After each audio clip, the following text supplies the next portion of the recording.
Adeosun Essia, an aide to President Tinubu, declared on TVC News that I was deported, that my visa was revoked. She cited no evidence, there was no documentation, there was no alert to the embassy. Nothing was said and nothing was done. This is the first time that I'm hearing this. And the reality is that it was DSS that was literally protecting my life from evil people in Nigeria. They were ordered by the government to ensure that nothing would happen to me. Because I speak truth in power, because I actually go to the communities and I help the people that are oppressed, the ones that are suffering, because I'm doing the job that the government is not doing. They want to silence my voice. And I tell you, nothing will silence me. It is my duty to speak truth. No matter what you do, no matter what you say, no matter how you come against me, no matter what lie you say, you will never silence me. As Muslims are calling for my arrest for speaking out on what the truth is of what's happening in Nigeria, Gumi, the known terrorist, walks free.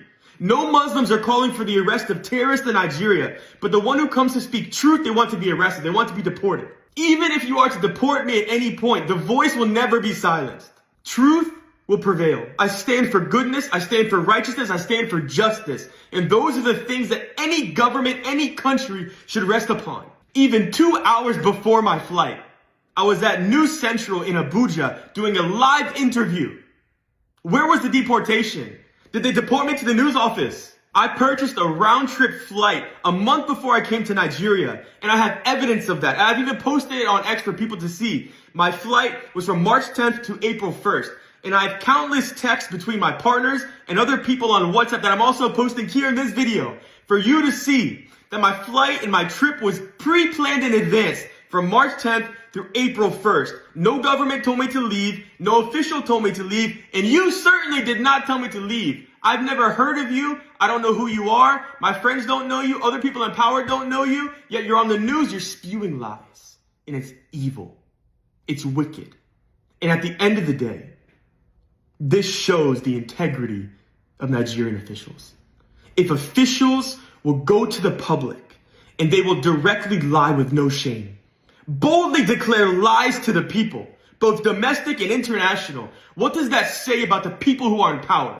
You don't declare for Gumi to be expelled. Even though Saudi Arabia, the capital of Islam in the world, declared that Gumi would not enter, that he was deported, yet you allow him to be free in your country. But you call for me to be arrested. Nigerians are waking up. You may have been able to lie in the past and win, but that time is no more. Lies and evil will not prevail in Nigeria. Not for Christians, not for Muslims, not for any person who is oppressed, not for any person who is killed, not for any person who is dealt injustice by the hands of the government. My heart is that Nigeria would be free from oppression, that people would be able to live in peace. I don't care what you believe. Nobody should be under threat of death every single night. That their village would be burned, that their children would be cut to pieces. I don't care if you're Muslim, if you're Hindu, if you're Buddhist, if you're Christian, if you reject any God at all, I don't care. You should be able to live in peace. And I stand for this, especially because as a Christian, we are called to stand for the oppressed. We are called to be the voice of the voiceless. And if doing these such things is a crime, I'm guilty as charged. Even if you succeed that I would never step foot into Nigeria again, the seeds of my voice have been planted. And I know that the Lord will water them and that goodness will spring forth. And as the Lord talks about, that justice would flow. You can't stop that.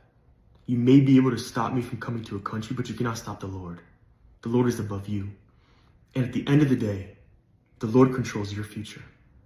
The wicked and the evil will perish.